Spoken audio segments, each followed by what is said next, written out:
ব্যাখ্যা না করে অনুবাদ করে ছেড়ে দিচ্ছি, ভালো করে মনোযোগ দিয়ে অনুধাবন করার চেষ্টা করবেন। মুসলিমের 2564 নম্বর হাদিস, আবু হুরায়রা রাদিয়াল্লাহু আনহু তিনি বলেন, রাসূল সাল্লাল্লাহু আলাইহি ওয়াসাল্লাম বলেছেন, লা তাহাসাদু, তোমরা পরস্পরে হিংসা করো না, ওয়ালা তানাজাসু, তোমরা একে অপরের মধ্যে দালালি করে দাম বাড়ায়া দিও না, ওয়ালা তাবাগাদু, তোমরা নিজেদের মধ্যে বিদ্বেষ রেখো না, ওয়ালা তাদাবারু, তোমরা কেউ কারো পিছনে নিও না, পিছনে ঘুরে ঘুরে তার দোষ ত্রুটি বের করার চেষ্টা করো না, ওয়ালা ইয়াবি বাদুকুম আলা বাইবাদ, তোমরা কারো বেচে কেনার সময় আকবারে কিছু কিনতে যেও না। কেন? তোমার ভাই একটা জিনিস কিনছে, তুমি যদি ওটা কিনতে যাও তোমার ভাইয়ের কষ্ট হবে, তোমার ভাইয়ের কষ্ট লাগতে পারে, তাই তুমি ওই জিনিস কিনবে না। ওয়া কুনু ইবাদাল্লাহি ইখওয়ানা, তোমরা যারা আছো আল্লাহর বান্দা প্রত্যেকেই ভাই ভাই হয়ে যাও। আল্লাহর বান্দা পৃথিবীতে যারা আছে তারা প্রত্যেকে ভাই। আল মুসলিম আকুল মুসলিম, মুসলমান মুসলমানের ভাই। মায়ের পেটের ভাই যেমন ভাই, একজন মুসলমান ভাই তার চাইতে দামি ভাই। মায়ের পেটের ভাই যেমন ভাই, একজন মুসলমান ভাই তার চাইতে দামি ভাই। লা ইয়াজলিমুহু, মুসলমান মুসলমানের উপরে জুলুম করতে পারে না। ওয়ালা ইয়াখযুলুহু, মুসলমান মুসলমানকে সহায়হীনভাবে সম্বলহীনভাবে তুচ্ছ তাচ্ছিল্য করতে পারে না, ছেড়ে দিতে পারে না। ওয়ালা ইয়াকযিবুহু, মুসলমান মুসলমানের সাথে মিথ্যা বলতে পারে না, তার সাথে মিথ্যা আচরণ মিথ্যা কথা বলতে পারে না। ওয়ালা ইয়াহকিরুহু, মুসলমান মুসলমানকে তুচ্ছ করতে পারে না, তাচ্ছিল্য করতে পারে না। আত-তাকওয়া হাহুনা ওয়া ইউশিরু ইলা সাদরিহি সালাসা মাররাতিন, এ কথা বলে তিনি বললেন তাকওয়া এখানে, তাকওয়া এখানে, তাকওয়া এখানে। তিনবার বললেন কলিজার মধ্যে তাকওয়া, কলিজার মধ্যে তাকওয়া, কলিজার মধ্যে তাকওয়া। বিহাসবি ইমরিইম মিনাশ শাররি আইয়াহকিরা আখাহুল মুসলিম, শোনো, প্রত্যেক মানুষের খারাপ হওয়ার জন্য এতটুকু যথেষ্ট, সে আরেকজনকে খারাপ বলে। বলেন তো খারাপ হওয়ার জন্য কি লাগবে? সে আরেকজনকে খারাপ বলে। যে আরেকজনকে খারাপ বলে ও নিজেই খারাপ। এ কথা আল্লাহর নবী বললেন, কুল্লুল মুসলিম আলাল মুসলিমি হারাম দামুহু ওয়া মালুহু ওয়া ইরদুহু, প্রত্যেক মুসলমানের উপরে হারাম, অবৈধ, নিষিদ্ধ। সে আরেকজন মুসলমানের রক্ত বের করতে পারে না, সে আরেকজন মুসলমানের সম্পত্তি কেড়ে নিতে পারে না, সে আরেকজন মুসলমানের সম্মান নষ্ট করতে পারে না। এটা হতে পারে না। আর আমাদের সমাজে দেখা যায় মুসলমান মুসলমানকে হত্যা করে, মুসলমান মুসলমানের রক্ত বের করে, মুসলমান মুসলমানের হাত পা কাটে, মুসলমান মুসলমানের মাথার রক্ত বের করে, মুসলমান মুসলমানের সম্মান নষ্ট করে, মুসলমান মুসলমানকে লজ্জা দিয়ে ফেলে, মুসলমান মুসলমানকে অপমান করে, মুসলমান মুসলমানের সম্পত্তি মেরে দেয়, মুসলমান মুসলমানের জমি মেরে দেয়। অথচ আল্লাহর নবী বললেন এগুলো হারাম, এটা হলো ইসলামের সৌন্দর্য। তাই সালাফ ওই কথা বললেন, নিজের দিকে না তাকিয়ে আরেকজনকে নিয়ে ব্যস্ত হয়ে যাও, এ কারণে আল্লাহ তোমাদের দোয়া কবুল করে না। তাহলে বলেন তো কয় কারণে দোয়া কবুল হয় না? 5 কারণে। 1, তোমরা আল্লাহর পরিচয় পেয়েছো, তার হক আদায় করো না। তার মানে উচিত আল্লাহর পরিচয় যেমন পেয়েছো তার হক আদায় করা। তার হক হলো একমাত্র তার ইবাদত করা, তার সাথে কাউকে শরীক না করা। 2, তোমরা কোরআনুল কারীম পাঠ করো ঠিকই, কিন্তু ওই অনুযায়ী চলো না। তোমাদের জন্য জরুরি হলো কোরআনুল কারীম পাঠ করা এবং ওই অনুযায়ী চলা। 3, তোমরা বলো আমরা আল্লাহ রাসূলকে ভালোবাসি, কিন্তু তোমরা তার সুন্নাতকে ত্যাগ করো, অথচ তোমাদের জন্য উচিত রাসূলের সুন্নাত অনুযায়ী চলা। 4, তোমরা বলো ইবলিস খারাপ, জঘন্য, মন্দ, কিন্তু তোমরা ইবলিসকে মানো, অথচ তোমাদের জন্য উচিত হচ্ছে ইবলিসকে না মানা। 5, তোমরা নিজেদের চিন্তা না করে আরেকজনকে নিয়ে ব্যস্ত হয়ে যাও, অথচ তোমাদের উচিত ছিল নিজেকে নিয়ে চিন্তা করা। জামি বায়ানিল ইলমি ওয়া ফাদলিহি, ইলম অনুযায়ী আমল বর্ণনার অধ্যায় 1220 নম্বর হাদিস বর্ণনা। আল্লাহ সুবহানাহু ওয়া তাআলা আমাদেরকে এটা বুঝার, আমল করার তৌফিক দান করুন। আমি একটা কওলের মাধ্যমে আলোচনা শুরু করেছিলাম, আপনাদেরকে কয়েকটা নসিহত করার ইচ্ছা পোষণ করেছি। একটা নসিহত হলো আজীব নসিহত। আমি এই নসিহতকে আজীব এজন্য বলি, আমি এই হাদিস কখনো শুনিনি, কেউ বলেছে এরকম আমার চোখে পড়েনি। হাদিসের কিতাবে রয়ে গেছে আশ্চর্য ধরনের হাদিস। যতগুলো হাদিস আছে সমস্ত হাদিসের মধ্যে আল্লাহর নবী উম্মতকে ইঙ্গিত করেছেন, সাহাবীদেরকে ইঙ্গিত করেছেন, কিন্তু এই হাদিসটা ব্যতিক্রম হাদিস। কেন ব্যতিক্রম? কারণ এই হাদিসের মধ্যে আল্লাহর নবী কাউকে ইঙ্গিত করেনি, স্বয়ং আল্লাহর নবীকে ইঙ্গিত করেছে জিবরাইল আমিন। সাহল ইবনে সাদ তিনি বলেন, যা জিবরিল আলাইহিস সালাম ইলান নবী সাল্লাল্লাহু আলাইহি ওয়াসাল্লাম, একদিন জিবরাইল আমিন আসলেন, এরপরে আল্লাহর নবীকে বললেন, আল্লাহর নবী জি, আমি আপনাকে উপদেশ করব, আমি আপনাকে নসিহত করব, আমি আপনাকে কিছু আমল করার কথা বলবো, আপনি কি আমল করবেন? আপনি কি উপদেশ শুনবেন? করার ক্ষেত্রে, বলার ক্ষেত্রে শক্ত ভাষা প্রয়োগ করব, আপনি কিছু মনে করবেন না। মুহাম্মদ সাল্লাল্লাহু আলাইহি ওয়াসাল্লাম বললেন, আচ্ছা ঠিক আছে, আপনি যা বলবেন আমি তা শুনবো, আপনি যা বলবেন আমি তা আমল করব। আপনি কর্কশ ভাষায় বললে আমি কিছু মনে করব না, আপনি বলতে পারেন। তখন জিবরাইল আমিন রেগে গিয়ে বললেন, ইয়া মুহাম্মদ, হে মুহাম্মদ, ইসমা শিতা ফা ইন্নাকা মাইতুন, শুনেন, আপনি যতদিন খুশি জীবন যাপন করেন, কোনো অসুবিধা নেই, কোনো নিষেধাজ্ঞা নেই, কিন্তু নবী আপনি মনে রাখেন আপনি মৃত্যুবরণ করবেন। আচ্ছা, আপনারা কি মনে করেন মারা যাবেন না যাবেন না? কবরস্থানের উদ্যোগে প্রোগ্রাম, পাশেই কবরস্থান, আপনার যদি মৃত্যু হয় ওই মাটির ভিতরে আপনাকে রেখে দেওয়া হবে, ঠিক না? প্রত্যেকটা মানুষ যদি সবকিছুকে অস্বীকার করে, আস্তিক বলেন, নাস্তিক বলেন, মুরতাদ বলেন, ইহুদি বলেন, খ্রিস্টান বলেন, আরো যত ধর্মের লোকেরা আছে, তারা সবকিছুকে যদি অস্বীকার করে, মৃত্যুকে কখনো অস্বীকার করতে পারে না, মৃত্যু হবেই। তাই জিবরাইল আমিন নবীকে বললেন, আল্লাহর নবী জি, আপনি যতদিন খুশি জীবন যাপন করেন, কিন্তু মনে রাখেন আপনি মৃত্যুবরণ করবেন, আপনার মৃত্যু হবে। পৃথিবীর সবচেয়ে দামি মানুষ, পৃথিবীর সবচেয়ে দামি রাসূল, যে অনুমতি পৃথিবীর কারো কাছে আসেনি, মুহাম্মদ সাল্লাল্লাহু আলাইহি সাল্লামের কাছে মালাকুল মাউত আসলেন, এরপরে বললেন, আল্লাহর নবী জি, আল্লাহ বলেছেন আপনি যদি দুনিয়ায় থাকতে চান, আপনাকে দুনিয়ায় রেখে যেতে, আপনি যদি দুনিয়া থেকে চলে যেতে চান, আপনাকে নিয়ে যেতে আপনার ইচ্ছা। জিবরাইল আমিন আসলেন, সালাম করলেন, আল্লাহর নবী জি, আপনি যদি দুনিয়ায় থাকতে চান, আপনাকে রেখে যেতে বলেছেন, আপনি যদি যেতে চান, আপনাকে নিয়ে যেতে বলেছেন, তবে আপনি মনে রাখেন আপনার জন্য আল্লাহ সাক্ষাতের অপেক্ষা করছেন, আপনার জন্য সাক্ষাতের অপেক্ষায় আল্লাহ রয়েছেন। মুহাম্মদ সাল্লাল্লাহু আলাইহি সাল্লাম বললেন, আমি দুনিয়ায় থাকতে চাই না, আমি আল্লাহর কাছে চলে যেতে চাই।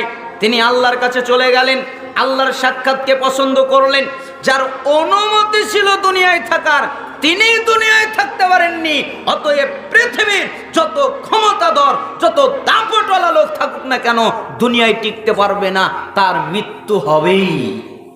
ফেরাউন টিকতে পারেনি, কারুন টিকতে পারেনি, কেউ টিকতে পারেনি, কোনো দাম্ভিকরা টিকতে পারেনি। আর আপনার গর্ব কি, আপনার অহংকার কি, আপনার দাম্ভিকতা কি? আপনার চেয়ারে কেউ বসতে পারে না, আপনার ঘরে কেউ ঢুকতে পারে না, আপনার আসবাবপত্র কেউ হাতাতে পারে না, ছুতে পারে না। কেন? আপনার অনেক দাপট। মনে রাখেন, যেদিন আপনি মৃত্যুবরণ করবেন, আপনার চেয়ারটা অন্যজন দখল করে নিবে, আপনার ঘরটা অন্যজন দখল করে নিবে, আপনাকে আপনার ঘর থেকে টেনে বের করবে। একবারের জন্য বলতে পারবেন না, আমার ঘর থেকে আমাকে টেনে বের করে কে? আপনার শরীর থেকে জামা কাপড় খুলে ফেলে দেওয়া হবে। একবারের জন্য বলতে পারবেন না, আমার শরীর থেকে আমার জামা কাপড় খুলে ফেলে কে? আপনাকে কাপড় দিয়ে ঢেকে এরপরে গোসল দেওয়া হবে গরম পানি দিয়ে। আপনি বলতে পারবেন না, পানিটা গরম হয়ে গেছে, আর একটু ঠান্ডা হলে ভালো হতো। এ কথা বলার শক্তি আপনার থাকবে না। কাফনের কাপড় দিয়ে আপনাকে ঢেকে দেওয়া হবে। আপনি বলতে পারবেন না, আমার শ্বাস নিতে কষ্ট হচ্ছে, তোমরা সবাই আমার চতুর্দিক থেকে সরে যাও, আমার উপর থেকে কাপড়টা সরিয়ে নাও। এ কথা আপনি বলতে পারবেন না, এ ক্ষমতা আপনার নেই। আপনি মানুষ মারা গেলে জানাজার সালাত আদায় করতে যেতেন, আজকে পরিস্থিতি উল্টে গেছে, সবাই আপনার জানাজার সালাত আদায় করার জন্য এসেছে। আপনাকে যখন কবরে নিয়ে রেখে দেওয়া হবে, আপনি বলতে পারবেন না, শেষবারের মতো দুনিয়ার আসমানটা দেখে নেই, আর তো কোনোদিন দেখতে পারবো না, আজকের মতো দেখে নেই। এই জন্য সবচেয়ে দামি চরম সত্য কথা রাসূল সাল্লাল্লাহু আলাইহি ওয়াসাল্লাম বলতেন, আকফিরু যিকরা হাযিমিল লাযযাত, স্বাদ বিনষ্টকারী, আনন্দ নষ্টকারী, যেই বস্তু স্বাদ বিনষ্ট করে দেয়, আনন্দ নষ্ট করে দেয়, উল্লাস নষ্ট করে দেয়, ওটাকে বেশি বেশি করে স্মরণ করো। আর ওটার নাম হলো মৃত্যু। ওটার নাম কি? মৃত্যু। এই জন্য জিবরাইল আমিন নবীকে বললেন, নবী আপনি যতদিন খুশি জীবন যাপন করেন, কিন্তু মনে রাখেন হে নবী আপনি মারা যাবেন। ইয়া মুহাম্মদ, হে মুহাম্মদ, ওয়া হাবিব মান আহবাবতা ফাইন্নাকা মাফারিকুহু, আপনি যার সাথে খুশি বন্ধুত্ব করেন কোনো অসুবিধা নেই। আপনি যাকে তাকে বন্ধু বানাতে পারেন। আপনার বন্ধু হতে পারে পুরুষ কোনো ব্যক্তি, আপনার বন্ধু হতে পারে নারী কোনো ব্যক্তি, আপনার বন্ধু হতে পারে টাকা পয়সা অর্থ সম্পত্তি, এগুলো আপনার বন্ধু হতে পারে। কিন্তু মনে রাখেন যেদিন আপনি মারা যাবেন ওই দিন আপনাকে একা কবরে যেতে হবে। আপনার বন্ধু আপনার সাথে কবরে যাবে না, আপনিও আপনার বন্ধুর সাথে কবরে যাবেন না, আপনাকে একাই কবরে থাকতে হবে, তাই না? আপনারা কি মনে করেন আমরা যদি মারা যাই কাউকে নিয়ে যেতে পারবো? পৃথিবীতে একজন মানুষ সবচেয়ে নিঃস্বার্থ ভালোবাসে, সে হচ্ছেন মা। মায়ের মতো নিঃস্বার্থ ভালোবাসা এই পৃথিবীর মানুষদের মধ্যে কেউ বাসতে পারে না। মা যা ভালোবাসে নিঃস্বার্থভাবে। আপনি অসুস্থ হয়ে গেছেন, আপনার মা রাগ করে আছে, কথা বলে না, কিন্তু যদি শুনতে পারে আমার ছেলে অসুস্থ হয়ে পড়ে আছে, আপনার মা আপনার কাছে অবশ্যই চলে আসবে, আপনার পাশে বসে কান্নাকাটি করবে। কোনো মা তো বলেই ফেলে, আল্লাহ তুমি আমার সন্তানকে সুস্থ করে দাও, বিনিময়ে আমাকে অসুস্থতা দান করো। এ কথা অনেক মা বলে ফেলে, কিন্তু যেই মা এই কথা বলতে পারে, আপনি যদি মারা যান ওই মাও আপনার সাথে কবরে যাবে না। এই জন্য মুহাম্মদ সাল্লাল্লাহু আলাইহি সাল্লামকে বললেন আপনাকে একা কবরে যেতে হবে। অতএব আপনি সাবধান, অতএব সতর্ক থাকেন। আপনি কাউকে নিতে পারবেন না, কেউ আপনার সাথে যাবে না। এই জন্য সালাফরা বলতেন পৃথিবীর কাউকে বন্ধু বানায়ও না, তাহলে তাকে তোমার সাথে পাবে না। একমাত্র একটা জিনিসকে বন্ধু বানাও, সেটা তোমার সাথে যাবে, ওটা হলো নেক আমল। কি আমল? নেক আমল, সৎ আমল। আপনি যদি সৎ আমল করেন, আপনি যদি নেক আমল করেন, আপনি যদি ভালো আমল করেন, আপনি যদি কোরআন সুন্নাহ সমর্থিত আমল করেন, তাহলে অবশ্যই ওই আমল আপনার বন্ধু হয়ে আপনার সাথে কবরে যাবে, এছাড়া কিচ্ছু যাবে না, ঠিক না? এজন্যই জিবরাইল আমিন বললেন আপনি যার সাথে খুশি বন্ধুত্ব করেন, কিন্তু মনে রাখেন আপনি তাকে ছেড়ে চলে যাবেন। ইয়া মুহাম্মদ, হে মুহাম্মদ, ওয়ামাল মা শিতা ফাইন্নাকা মাজজিয়ুম বিহি, আপনি যা খুশি কাজ করেন, যেই কাজ করতে মনে চায়, যেই কাজ করতে ইচ্ছা হয় ওই কাজ করেন, কিন্তু মনে রাখেন যখন আপনি মারা যাবেন আপনাকে আল্লাহর সামনে দাঁড়াতে হবে। আপনি আপনার কর্মের প্রতিফল পাবেন, আপনাকে আল্লাহর সামনে দাঁড়াতে হবে। আপনি যেই কাজ মনে চায় ওই কাজ করেন। মুহাম্মদ সাল্লাল্লাহু আলাইহি সাল্লামের সাথে খারাপ বাক্য লাগাতে পারি না, তাই আমরা আমাদের দিকে টেনে নিয়ে এসে বলছি, আব্দুল্লাহ ইচ্ছা করলে চুরি করো, ইচ্ছা করলে ডাকাতি করো, ইচ্ছা করলে জিনা করো, ইচ্ছা করলে ব্যভিচার করো, ইচ্ছা করলে সুদ খাও, ইচ্ছা করলে ঘুষ খাও, ইচ্ছা করলে গীবাত করো, ইচ্ছা করলে বেপরদায় চলো, ইচ্ছা করলে নিষাদার দ্রব্য পান করো, ইচ্ছা করলে আরো যত পাপ আছে সব করো, কিন্তু মনে রাখো তোমাকে আল্লাহর সামনে দাঁড়াতে হবে। তুমি আল্লাহর সামনে দাঁড়াবে এটা মনে করে তুমি পাপ করো না। আপনারা কি মনে করেন দাঁড়াতে হবে না? হবে না? আমি মানুষদের দিকে তাকিয়ে আশ্চর্য হই, তারা হাদিস জানে, হাদিস পড়ে, কেন যে বোঝে না, কেন যে তাদের বোঝাতে সক্ষম হই না, বুঝতে পারি না। ইবনে মাসউদ রাদিয়াল্লাহু আনহু তিনি বলেন, এত ভয়ঙ্কর হাদিস, লা তাজুলু কদম ইবনে আদম ইয়াউমাল কিয়ামাহ হাত্তা ইসআল আন খামসিন, কিয়ামতের দিন আদম সন্তান তার পা নড়াতে পারবে না যতক্ষণ পর্যন্ত 5টা প্রশ্নের উত্তর না দিবে। 5টা প্রশ্নের উত্তর না দেওয়া পর্যন্ত পা নড়াতে পারবে না। রাসূল সাল্লাল্লাহু আলাইহি সাল্লাম এরপর বললেন, আন উমরিহি ফিমা আফনাহু ওয়া আন শাবাবিহি ফিমা আবলাহু ওয়া আন মালিহি মিন আইনা ইকতাসাবাহু ওয়া ফিমা আনফাকাহু ওয়া মা জামিলা ফিমা আলিমা। রাসূল সাল্লাল্লাহু আলাইহি সাল্লাম বললেন, 1 নাম্বার তাকে জিজ্ঞেস করা হবে, আমি যে তোমাকে বয়স দিয়েছিলাম, 70 বছর দিয়েছিলাম, 60 বছর দিয়েছিলাম, অথবা আরো কম বেশি দিয়েছিলাম, তুমি এই বয়সটা কোন কাজে ব্যয় করেছো এটা আমাকে বুঝাও। 2, আমি এই বয়সের ভিতরে তোমাকে যৌবনকাল দিয়েছিলাম, 18 বছর থেকে নিয়ে 40 বছর পর্যন্ত যৌবনকাল, এই যৌবনকাল কোন কাজে ব্যয় করেছো এটা আমাকে জানাও। আমি তোমাকে সম্পত্তি দিয়েছিলাম, টাকা পয়সা দিয়েছিলাম, তুমি টাকা পয়সা কিভাবে উপার্জন করলে, এটা আমাকে জানাও। এই টাকা পয়সা পাওয়ার পরে কোথায় ব্যয় করলে এটা আমাকে জানাও। আমি তোমাকে জ্ঞান দিয়েছিলাম, আমি তোমাকে ইলম দিয়েছিলাম, তুমি জানতে সুদ হারাম, তাহলে কি সুদ ত্যাগ করেছিলে? তুমি জানতে ঘুষ হারাম, তাহলে কি ঘুষ ত্যাগ করেছিলে? তুমি জানতে জিনা ব্যভিচার হারাম, তাহলে কি জিনা ব্যভিচার ত্যাগ করেছিলে? তুমি জানতে নিষেধার দ্রব্য হারাম, তাহলে কি নিষেধার দ্রব্য ত্যাগ করেছিলে? তুমি জানতে মিথ্যা হারাম, তুমি জানতে গীবত হারাম, তুমি জানতে চগলখোর করা হারাম, তুমি জানতে বেপরদায় চলা হারাম, তুমি আরো যত পাপের কথা জানতে জ্ঞান তোমার ছিল, তুমি কি তা ত্যাগ করেছিলে? এলেম অনুযায়ী কি আমল করেছিলে? এটা আমাকে বোঝাও। যতক্ষণ পর্যন্ত বোঝাতে না পারবে, মিশকাতের 5197 নম্বর হাদিস, ততক্ষণ পর্যন্ত নড়তে দিব না। নড়ার অনুমতি নেই। ইচ্ছা করলে হাত নড়াতে পারবে না, ইচ্ছা করলে মাথা নড়াতে পারবে না, ইচ্ছা করলে বডি নড়াতে পারবে না, ইচ্ছা করলে পা নড়াতে পারবে না, ইচ্ছা করলে কোনো অঙ্গ প্রত্যঙ্গ নড়াতে পারবে না। যতক্ষণ পর্যন্ত 5টা প্রশ্নের উত্তর না দিবে, ততক্ষণ পর্যন্ত আল্লাহ নড়তে দিবে না। নড়ারই অনুমতি নেই। কি অবস্থা হবে ওই দিন? ওই পরিস্থিতি কত জটিল হয়ে যাবে।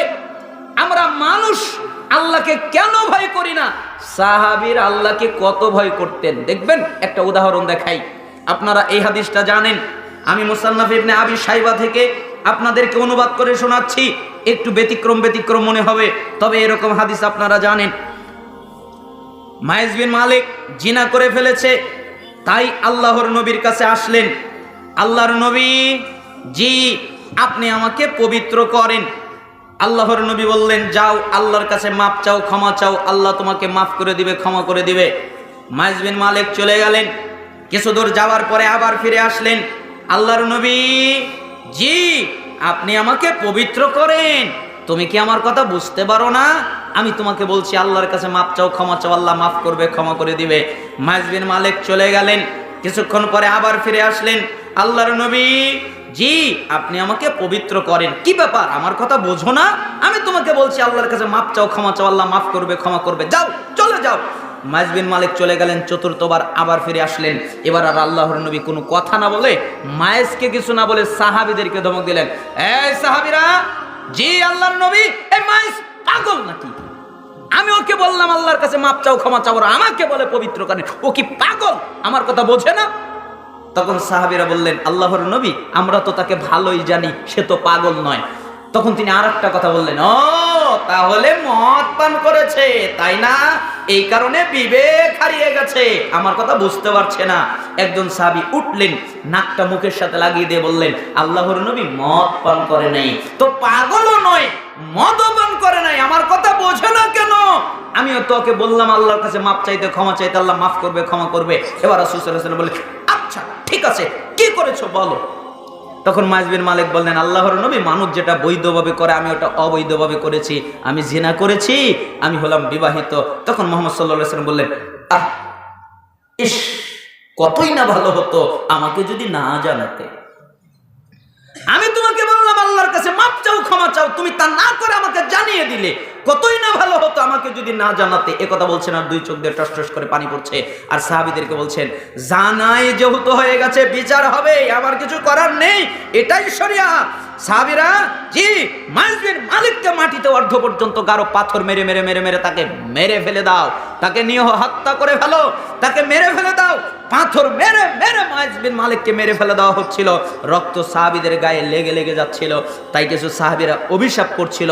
তখন রাসূল সাল্লাল্লাহু আলাইহি ওয়াসাল্লাম বললেন, সাহাবীরা, জি মাইজ বিন মালিক যে তওবা করেছে, এই তওবা যদি পৃথিবীর ভিতরে সমস্ত মানুষের মধ্যে বন্টন করে দেওয়া হয়, পৃথিবীর কোনো মানুষের তওবা লাগবে না, মাইজের এক তওবাই পৃথিবীর সমস্ত মানুষকে ক্ষমা করে দিবে। মিশকাতে এসেছে 70 জনের কথা, মুসান্নাফ ইবনে আবি শাইবা এসেছে পুরো পৃথিবীর মানুষের কথা।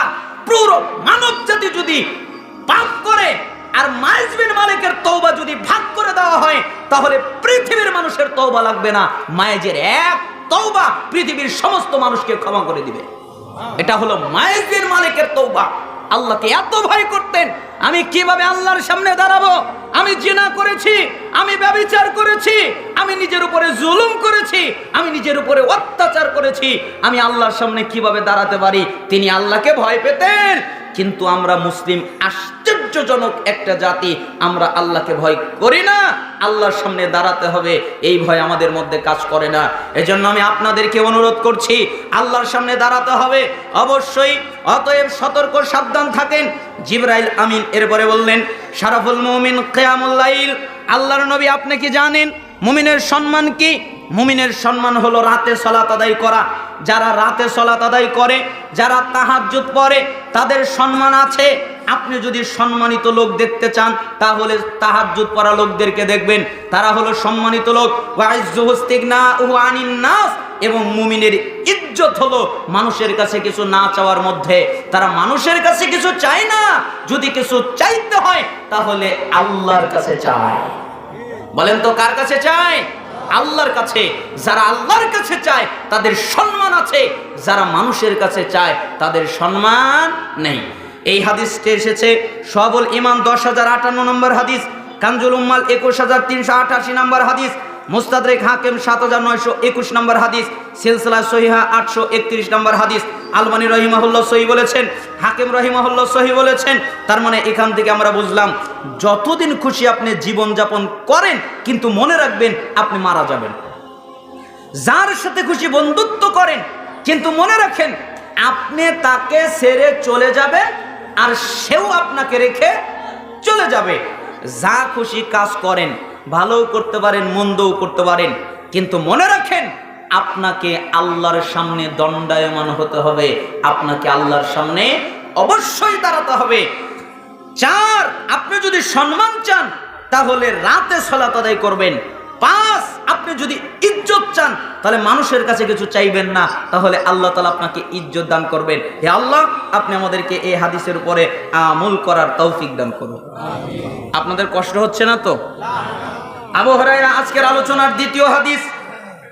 আবু হুরায়রা রাদিয়াল্লাহু আনহু তিনি বলেন, রাসূল সাল্লাল্লাহু আলাইহি ওয়াসাল্লাম বলেছেন, এই হাদিসটাও একটু ব্যতিক্রম ধাঁচের হাদিস। কেন ব্যতিক্রম বললাম? আল্লাহর নবী কোন হাদিসে এভাবে ডাক দেননি। তিনি বললেন, মান আখাযা আন্নি হাউলা ইল কালিমাত ফায়ামালু বিহিন্না আও ইউআল্লিমু মান ইয়ামালু বিহিন্না। হে সাহাবীরা, তোমাদের মধ্যে কে আছে আমি নবীর কথা শুনবে? তোমাদের মধ্যে কে আছে আমি নবীর কথা অনুযায়ী আমল করবে? তোমাদের মধ্যে কে আছে আমি নবীর কথা আরেকজনের কাছে পৌঁছে দেবে?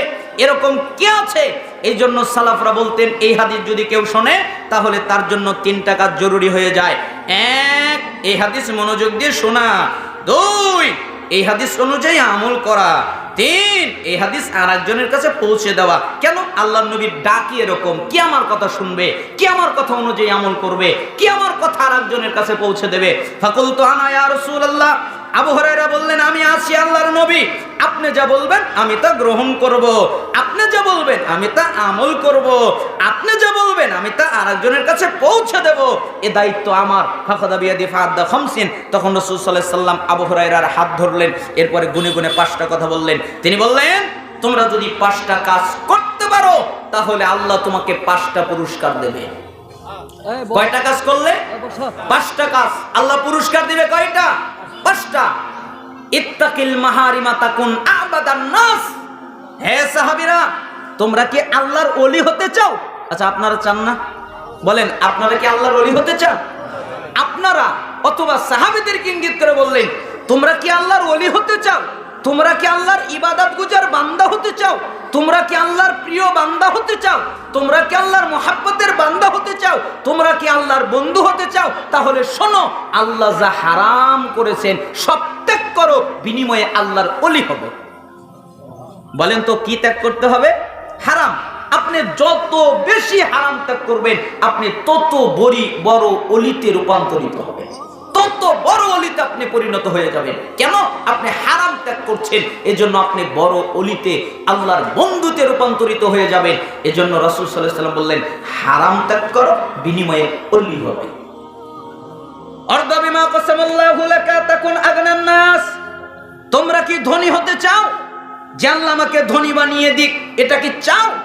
তাহলে শোনো, তোমার তাকদীরে যা আছে, তোমার ভাগ্যে যা আছে, আল্লাহ তোমার তাকদীরে যা লিখেছেন, আল্লাহ তোমার ভাগ্যে যা লিখেছেন, তুমি তার উপরে খুশি থাকবে, তারপরে সন্তুষ্ট থাকবে, তাহলে বিনিময়ে আল্লাহ তোমাকে ধনী বানিয়ে দিবে।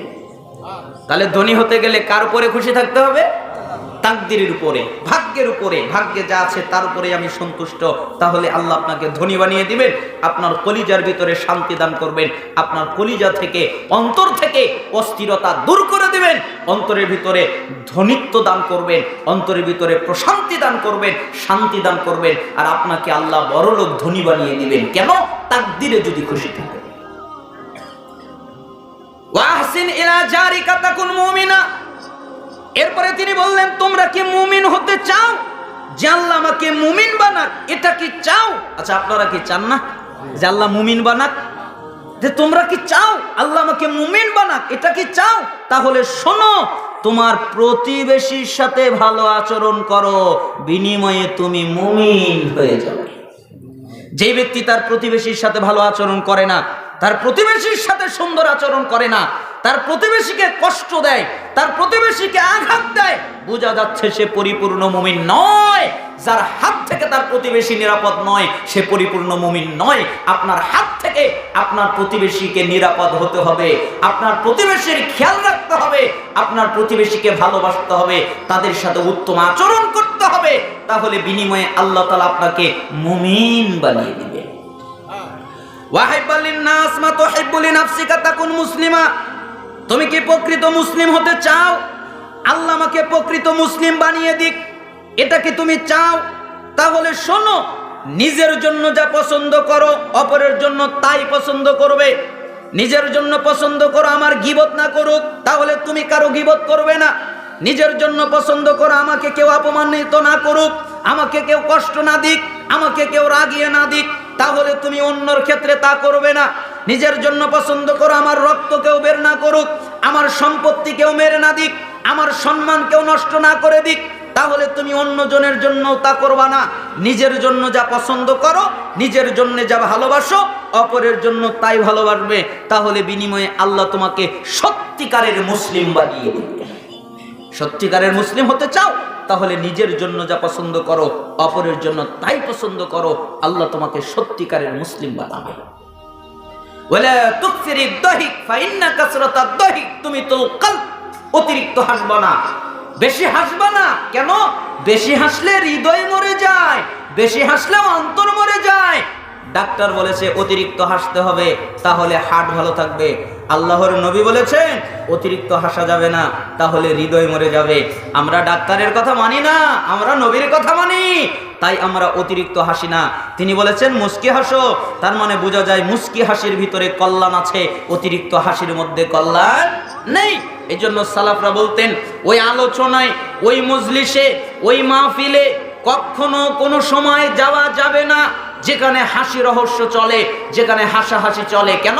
ওইখানে গেলে অন্তর মরে যাবে, আর অন্তর মরে গেলে কোরআন ভালো লাগবে না, কোরআন তেলাওয়াত ভালো লাগবে না, কোরআন বুঝতে ভালো লাগবে না, সালাত ভালো লাগবে না, ইবাদত ভালো লাগবে না।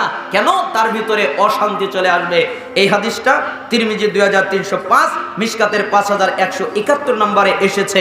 হাদিসের ভিতরে 5টা কথা। 1, হারাম ত্যাগ করো, বিনিময়ে ওলি হবে। 2, তাকদিরে যা আছে খুশি থাকো, বিনিময়ে ধনী হবে। 3, প্রতিবেশীর সাথে ভালো আচরণ করো, বিনিময়ে প্রকৃত মুমিন হবে। 4, নিজের জন্য যা পছন্দ করো, অপরের জন্য তাই পছন্দ করো, বিনিময়ে প্রকৃত মুসলিম হবে। 5, অতিরিক্ত হাসবা না, অতিরিক্ত হাসলে হৃদয় মরে যায়, অন্তর মরে যায়। আল্লাহ তাআলা আমাদেরকে এই হাদিস অনুযায়ী আমল করার তৌফিক দান করুন। আজকের আলোচনার শেষ হাদিস, উবাদা ইবনে সামিত রাদিয়াল্লাহু আনহু তিনি বলেন, রাসূল সাল্লাল্লাহু আলাইহি ওয়াসাল্লাম বলেছেন, ইদমানু লি সিত্তা মিন আনফুসিকুম আদমানু লাকুমুল জান্নাহ। তোমরা তোমাদের কাছ থেকে আমাকে 6টা জিনিস দেবে। মুহাম্মদ সাল্লাল্লাহু আলাইহি ওয়াসাল্লাম বললেন, তোমরা তোমাদের কাছ থেকে আমাকে কয়টা জিনিস দেবে? 6টা জিনিস দেবে, বিনিময়ে আমি মুহাম্মদ তোমাদেরকে জান্নাত দিব। আমরা দিব কয়টা? 6টা। আল্লাহর নবী কি দিবেন? জান্নাত। তিনি জান্নাতের জিম্মাদারিত্ব নিয়ে নিলেন, জান্নাত তিনি দেবেন, জান্নাতে নিয়ে যাবেন। কিভাবে নিয়ে যাবেন সেটা তার ব্যাপার, যদি আমরা 6টা কাজ করতে পারি। 1, উসদুকু ইযা হাদ্দাসতুম। যখন তোমরা কথা বলবে সত্য বলবে। যখন কথা বলবে সত্য বলবে, সত্য বলতে পারো না চুপ থাকবে। কথা বলার দরকার নেই তো কেন কথা বলবেন? আপনার কথা বলার প্রয়োজন কেন? রাসূল সাল্লাল্লাহু আলাইহি সাল্লাম বলেছেন, মান কানা ইউমিনু বিল্লাহি ওয়াল ইয়াউমিল আখির ফালিয়াকুল খায়রান আও লিয়াসমুত।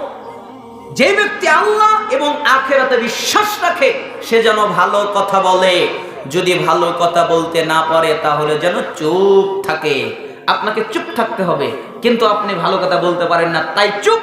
আর যদি বলতে পারেন তাহলে সত্য বলবেন। এজন্য আল্লাহর নবী সাল্লাল্লাহু আলাইহি সাল্লাম বললেন, যখন কথা বলবে সত্য বলবে। যখন কথা বলবে কি বলবে? সত্য বলবে। ওয়াউফু ইযা ওয়া'আদতুম, যখন তোমরা ওয়াদা দিবে ওই ওয়াদা পালন করবে। আমি এই ওয়াদা দিলাম, আমি এটা করব, ওই ওয়াদা পালন করবে। ওয়া'আদু ইযা তুমিনতুম, আর তোমাদের কাছে যখন আমানত রাখা হবে, এটা আমানত। আল্লাহ ইসলাম নাজিল করেছেন, এটা আমানত। সত্যবাদীটা আমানত। আপনি বস, আপনি নেতা, আপনি আমানত রক্ষা করবেন। আপনি একটা চেয়ারে বসেছেন, আমানত রক্ষা করবেন। আপনি একটা গদিতে বসেছেন, আমানত রক্ষা করবেন। আপনি একটা মসজিদ মাদ্রাসার ক্যাশিয়ার সভাপতি, আমানত রক্ষা করবেন। আপনি মাদ্রাসার হেড প্রিন্সিপাল, আমানত রক্ষা করবেন। আমানত রক্ষা করবেন, আমানত যেন খিয়ানত না হয়, আমানত রক্ষা করবে। ওয়াহফাজু ফুরুজাকুম, তোমরা তোমাদের লজ্জাস্থানকে হেফাজত করবে, তোমাদের চরিত্রকে হেফাজত করবে। আমরা আমাদের জীবনকে ভালো কাজে ব্যয় করি, আমরা বেশি বেশি করে নেক আমল করি আর খারাপ কাজ থেকে বিরত থাকি।